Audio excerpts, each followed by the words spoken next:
Students, Namaskar. I am Amit Kumar Singh and you are watching my YouTube channel Wi-Fi Science Study.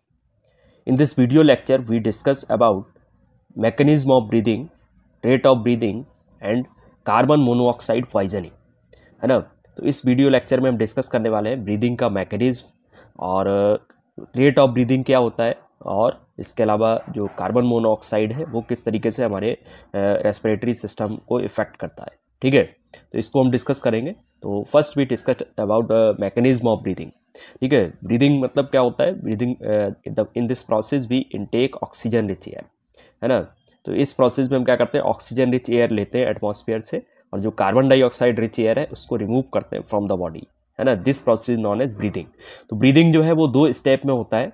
ठीक है, एक बार सांस हम अंदर लेते हैं तो it is known as breathing in या फिर उसको हम इंस्पायरेशन कहते हैं, और सेकंड होता है एक्सपायरेशन। ठीक है, एक्सपायरेशन या एक्सहेलेशन बोलते हैं उसको। ठीक है, it is known as breathing out. ठीक है, in this process we remove carbon dioxide rich air from the lungs और अवर बॉडी, है ना। एंड जो कार्बन डाइऑक्साइड रिच एयर है उसको हम बाहर निकालते हैं, तो उसको हम क्या बोलते हैं? एक्सहेलेशन, है ना। तो ये जो ब्रीदिंग है, ब्रीदिंग क्या है कि it is a physical process, है ना। ये जो है फिजिकल प्रोसेस है। फिजिकल प्रोसेस इसलिए कहते हैं क्योंकि इसमें हमें जो है कोई ज़्यादा एफर्ट नहीं करने होते हैं और ये ऑटोमेटिकली जो है होता रहता है ब्रीदिंग, और हमें पता भी नहीं चलता है। ठीक है, तो इसलिए ब्रीदिंग जो है it is a physical process. ठीक है, इसको फिजिकल प्रोसेस कहा जाता है। और ये यहाँ पे 2 स्टेप होती हैं, एक इनहेलेशन या इंस्पायरेशन कहते हैं। ठीक है, इसको ब्रीदिंग इन भी कहते हैं। ठीक है, इस प्रोसेस में हम क्या करते हैं? ऑक्सीजन रिच एयर इनटेक करते हैं फ्रॉम द एटमॉस्फेयर। और दूसरा जो स्टेप है एक्सहेलेशन। ठीक है, इन दिस प्रोसेस भी remove carbon dioxide rich air, है ना। इस प्रोसेस में हम क्या करते हैं? एक्सहेलेशन में कार्बन डाइऑक्साइड जो रिच एयर है उसको बाहर निकालते हैं। ठीक है, बॉडी से बाहर निकालते हैं। ठीक है, तो यहाँ पे 2 स्टेप आपको देखने को मिलते हैं। तो देखेंगे कि जो एक्सहेलेशन होता है तो क्या होता है? ठीक है, क्या किस तरीके से प्रोसेस होता है? तो एक्सहेलेशन के समय क्या होता है कि एयर का नेचर होता है कि एयर जो है हमेशा high pressure to low pressure move करती है। तो ड्यूरिंग एक्सहेलेशन, है ना, एक्सहेलेशन के समय क्या होता है कि डायाफ्राम जो है मूव्स डाउनवर्ड। ठीक है, डायाफ्राम से जुड़ी हुई जो मसल्स होती हैं वो कॉन्ट्रैक्ट होती हैं और डायाफ्राम जो है वो डाउनवर्ड मूव करता है। ठीक है, रिप्स से जुड़ी हुई जो मसल्स होती हैं they move, they contract and ribs move outward, है ना। रिप्स से जुड़ी हुई जो मसल्स होती है कॉन्ट्रैक्ट होती है और रिप्स जो है वो आउटवर्ड मूव करती है। ठीक है, और इसकी वजह से क्या होता है कि लंग्स का वॉल्यूम जो है वो भी बढ़ जाता है ना। Volume of thoracic cavity increase and also lungs. ठीक है, तो लंग्स का वॉल्यूम भी क्या होता है? इंक्रीज हो जाता है, और जब लंग्स का वॉल्यूम इंक्रीज हो जाता है तो वहाँ पे एयर का प्रेशर जो है कम हो जाता है। ठीक है, comparatively atmospheric pressure, atmospheric pressure से अगर उसको कंपेयर करें तो हमारे लंग्स में जो एयर का प्रेशर है वो रिड्यूस हो जाता है, कम हो जाता है। और एयर जो है उस प्रेशर को इक्वलाइज करने के लिए, ठीक है, उस प्रेशर क्योंकि बाहर प्रेशर ज़्यादा है एयर का और लंग्स पे प्रेशर कम है, तो एयर जो है रेस्पिरेटरी ट्रैक से होती हुई लंग्स पे पहुंच जाती है ना, ऑटोमेटिकली। ठीक है, तो हमको जो है कोई प्रेशर नहीं डालना पड़ता है। ठीक है, ऑटोमेटिकली जो है वो एयर जो है हाई प्रेशर से लो प्रेशर की तरफ मूव करती है। इसलिए बाहर जो है प्रेशर हाई है एटमॉस्फेयर में और लंग्स में एयर का प्रेशर कम है, तो एयर जो है अपने आप मूव करती है और रेस्पिरेटरी ट्रैक से होती हुई लंग्स तक पहुंच जाती है ना। तो this is known as inhalation inspiration. ठीक है, इसको इनहेलिएशन या इंस्पायरेशन कहते हैं। अब हम देखते हैं एक्सपायरेशन। ठीक है, तो एक्सपायरेशन के समय क्या होता है कि ड्यूरिंग एक्सपायरेशन, ठीक है, जब एक्सपायरेशन होता है तो अपोजिट, ठीक है, अपोजिट जो भी इंस्पायरेशन में हुआ है ना उसका उल्टा होता है एक्सपायरेशन में। जैसे जो डायाफ्राम से जुड़ी हुई जो मसल्स होती है वो रिलैक्स हो जाती है और डायाफ्राम मूव्स अपवर्ड, है ना। डायाफ्राम जो है अपवर्ड मूव करता है।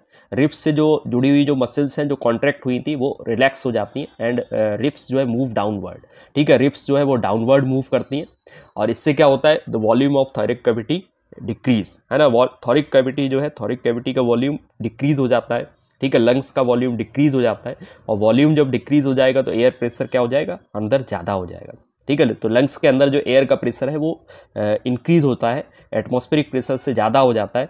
इसलिए एटमॉस्फेयर में प्रेशर एयर का कम है, लंग्स में कंपेरेटिवली प्रेशर एयर का ज़्यादा है, तो लंग्स से एयर जो है बाहर आ जाती है, रेस्पिरेटरी ट्रैक से होती हुई बाहर आ जाती है ना। तो दिस इज नॉन एज एक्सहेलिएशन, है ना, इसको हम एक्सहेलेशन कहते हैं। ओके, तो इसको नोट से भी एक बार देख लेते हैं डिटेल में।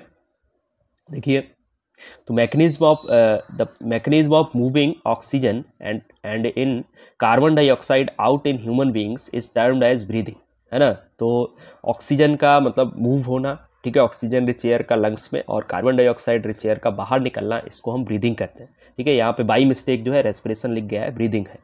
तो ये जो है 2 स्टेप में होता है, अभी हमने आपको डिस्कस किया, इंस्पायरेशन या फिर इसको एक्सहेलेशन भी कहते हैं। तो when we breathing in we lift our ribs and flattened our diaphragm and chest cavity becomes larger as a result. Because of this, air is sucked them the lungs and fill the expanded alveoli, ठीक है। तो oxygen rich air जो है अंदर पहुंचती है ना, क्योंकि अंदर एयर का प्रेशर कम है, बाहर ज़्यादा है, तो एयर जो है रेस्पिरेटरी ट्रैक से होती हुई हमारे लंग्स तक पहुंचती है और एल्व्यूलाई तक पहुंचती है ना। तो ऑक्सीजन रिच एयर जो है एल्व्यूलाई तक पहुंच जाती है इस तरीके से ड्यूरिंग इंस्पायरेशन और ड्यूरिंग एक्सहेलेशन, ठीक है। फिर क्या होता है, एल्व्यूलाई जो है वो सराउंडेड है बाई ब्लड वेसल्स, और एल्व्यूलाई की जो वॉल है वो थिन है, ठीक है। तो are called capillaries carrying blood in them. The oxygen of air diffuse out from the alveoli walls into the blood. The oxygen is carried by the blood to all parts of the body. As the blood passes through the tissue of the body, the oxygen present in diffuse into the cell. The oxygen combines with digested food present in the cells to release energy, and carbon dioxide produced as a waste product during respiration in the cells of the body tissue. This carbon dioxide diffuses into the blood, है ना। तो पूरा यहाँ पे process बताया गया है कि एल्व्यूलाई जो होती है ना, एल्व्यूलाई से क्या होता है कि जो एल्व्यूलाई जो है वो उनके सराउंडिंग क्या होता है, ब्लड कैपिलरीज होती हैं। ब्लड कैपिलरीज में ब्लड जो है फ्लो होता है, तो जो एल्वुलर एयर जो होती है, एल्वुलर एयर से जो ऑक्सीजन है वो डिफ्यूज़ हो जाती है ब्लड में, और ब्लड जो है ऑक्सीडाइज हो जाता है, और ब्लड कहाँ पहुँचता है, टिश्यूज़ में पहुँचता है, डिफरेंट ऑर्गन्स तक उस ऑक्सीजन को ले जाता है। और हमारी जो बॉडी सेल्स है ना, ये मान लेते हैं ब्लड कैपिलरी है, ब्लड वेसल है, और यहाँ पे टिश्यू की सेल्स है, तो ऑक्सीजन जो ब्लड में है वो फिर डिफ्यूज़ हो जाती है किसमें, हमारी बॉडी सेल्स में, है ना। तो हमारी बॉडी सेल्स जो है ब्लड से ऑक्सीजन इनटेक करती है और उस ऑक्सीजन का यूज़ करके वो फूड ऑक्सीडाइज करती है, और कार्बन डाइऑक्साइड जो प्रोड्यूस होती है, ठीक है, बॉडी सेल्स के द्वारा उसको फिर ब्लड में पहुंचा दिया जाता है, ठीक है। और ब्लड उस कार्बन डाइऑक्साइड को फिर लंग्स तक लेके आता है, और फिर लंग्स से हम उस कार्बन डाइऑक्साइड को बाहर निकालते हैं, ठीक है। यही आपको बताया गया यहाँ पे। तो इतनी बात आपको समझ में आ गई होगी। अब देखते हैं एक्सहेलेशन या एक्सपायरेशन, ठीक है। When we breathe out air, the diaphragm and muscles attached to ribs relax, due to which our chest cavity contracts and become smaller. The contraction movement of the chest pushes out carbon dioxide from the alveoli of lungs into trachea, nostrils, then out of the body into the air, है ना।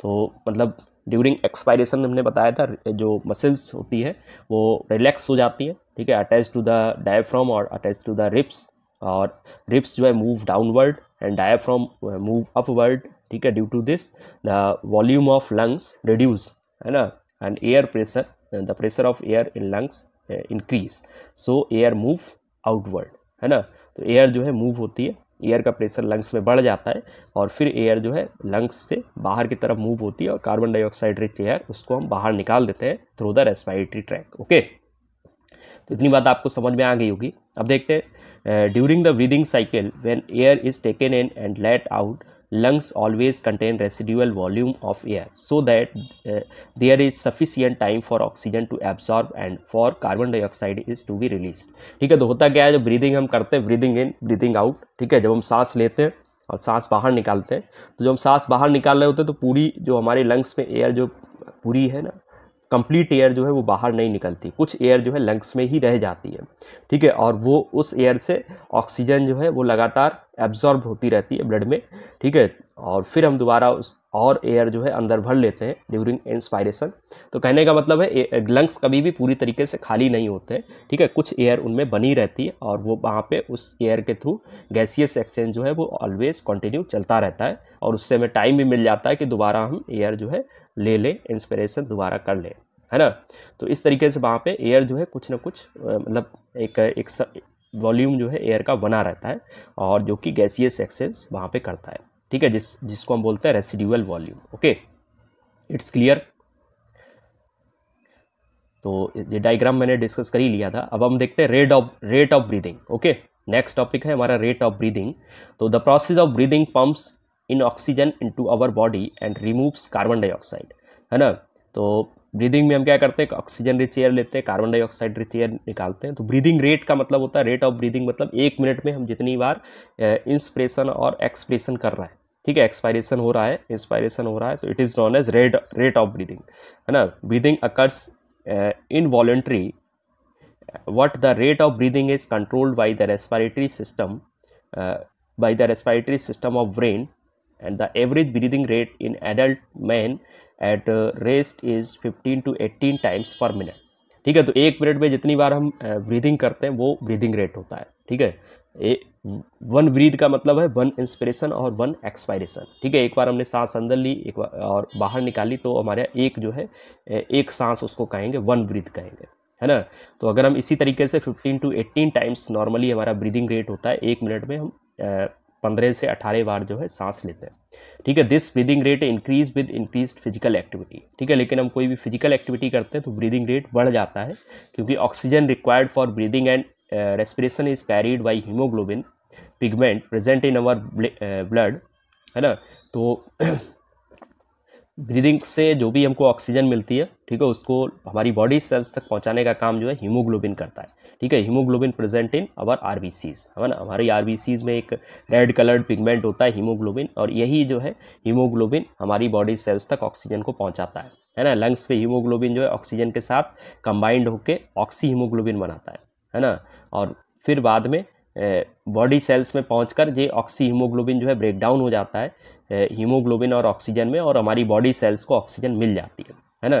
तो हमारी जो RBCs के अंदर जो haemoglobin pigment है, ये जो है ऑक्सीजन को बॉडी सेल्स तक पहुंचाने का काम करता है। ओके, लंग्स में जो है it combined with oxygen and form oxy haemoglobin, और टिश्यूज़ में जाके यही ऑक्सी हीमोग्लोबिन जो है ब्रेक डाउन हो जाता है, ठीक है, हीमोग्लोबिन और ऑक्सीजन में, और ऑक्सीजन जो है बॉडी सेल्स ले लेती है। ओके, तो एक नॉर्मल जो एडल्ट नॉर्मल रेंज होती है हीमोग्लोबिन की ब्लड में ऑफ ए एडल्ट पर्सन, ठीक है, healthy adult person is from 12 to 18 grams per decilitre of blood, ठीक है। तो पर डेसी लीटर ऑफ ब्लड जो है 12 टू 18 ग्राम हीमोग्लोबिन होना चाहिए नॉर्मली, ठीक है।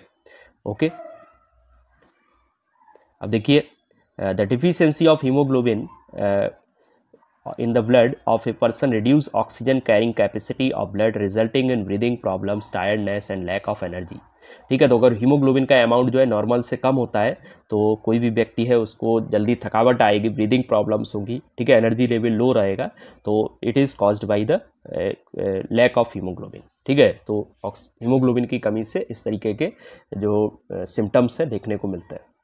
अब देखिए, कार्बन मोनोऑक्साइड पॉइजनिंग, है ना। कार्बन मोनोऑक्साइड जो है पॉइजनिंग, तो मतलब कार्बन मोनोऑक्साइड जो है वो हमारे लिए एक पॉइजन का काम करती है ना। तो ऐसा क्यों होता है उसको हम देख लेते हैं। क्योंकि ऐसा होता है इसलिए है क्योंकि नॉर्मली क्या होता है, हीमोग्लोबिन जो है ऑक्सीजन के साथ कंबाइंड होता है, और वो हीमोग्लोबिन जो है ऑक्सीजन को ट्रांसपोर्ट करता है। लेकिन अगर कार्बन मोनोऑक्साइड प्रेजेंट है, एयर में ज़्यादा है, तो वो हीमोग्लोबिन जो है कार्बन मोनोऑक्साइड के साथ जल्दी बाइंड होता है, ठीक है। हीमोग्लोबिन ऑक्सीजन के साथ बाइंड नहीं होगा। अगर कार्बन मोनोऑक्साइड अगर अच्छी मतलब ज़्यादा क्वांटिटी में है एयर में, तो हीमोग्लोबिन क्या करेगा, ऑक्सीजन के साथ कंबाइंड ना होके कार्बन मोनोऑक्साइड के साथ कंबाइंड हो जाएगा, है ना, और कार्बोक्सी हीमोग्लोबिन बनाएगा, और मतलब हीमोग्लोबिन फिर ऑक्सीजन को ट्रांसपोर्ट नहीं करेगा, और एक लंबे समय तक, ठीक है, कुछ 4-5 मिनट या एक 10-20 मिनट अगर ऐसा बना रहता है कि ऑक्सीजन का ट्रांसपोर्ट नहीं होता है, ठीक है, और हमारे एयर से हमको ऑक्सीजन नहीं मिलती है, केवल कार्बन मोनोऑक्साइड ही मिलती है, ठीक है, हमारे ब्लड को, तो क्या होगा, हमारी बॉडी सेल्स डेड हो जाएंगी due to lack of oxygen, है ना, ऑक्सीजन की कमी में, और फिर मतलब हमारी भी जो है मौत हो सकती है अगर कार्बन मोनोऑक्साइड जो है ज़्यादा समय तक अगर एयर में उसकी क्वांटिटी ज़्यादा समय तक रहती है, ठीक है। तो ऐसे एटमॉस्फेयर में अगर हम ज़्यादा समय तक रहेंगे तो हमारी मौत भी हो सकती है ना। तो कार्बन मोनोऑक्साइड जो है पॉइजन का काम करती है, क्योंकि कार्बन मोनोऑक्साइड जो है ऑक्सीजन के ट्रांसपोर्टेशन को रोक देती है ना। तो एयर में इसका अगर ज़्यादा अमाउंट है तो वो बहुत ही डेंजरस है। ओके, तो वही है यहाँ पे। तो देखिए, carbon monoxide is formed whenever a fuel burns in a insufficient supply of air, for car engine, for example, if coal is burned in closed space, then a lot of carbon monoxide is formed, है ना. CO2 produced when petrol burns in car engine. ठीक है, तो car engine वगैरह जो हमारा चलता है वहाँ पे पेट्रोल डालते हैं, उसमें भी कार्बन मोनोऑक्साइड प्रोड्यूस होती है, लेकिन वो एयर में मिल जाती है, तो बहुत ज़्यादा जो है क्वांटिटी में एयर में वो मिल जाती है, तो इसलिए हमारे ऊपर बहुत ज़्यादा इफेक्ट नहीं होता है उसका. लेकिन अगर बंद कमरे में कोयले को हम जला रहे हैं तो वहाँ पे इनसफिशिएंट सप्लाई है एयर की, और उस समय जो है कार्बन मोनोऑक्साइड प्रोड्यूस होगी, है ना. एक क्लोज स्पेस में, एक कमरे में कार्बन मोनोऑक्साइड ज़्यादा प्रोड्यूस होगी, तो वो जो है हमारे शरीर पे ज़्यादा इफेक्ट करेगी, है ना. क्योंकि haemoglobin has more affinity for carbon monoxide than oxygen. ठीक है, तो हीमोग्लोबिन का जो लगाव होता है वो कार्बन मोनोऑक्साइड से ज़्यादा होता है ऑक्सीजन के compare than. If the carbon monoxide is gas is inhaled by a person, then this carbon monoxide binds very strongly.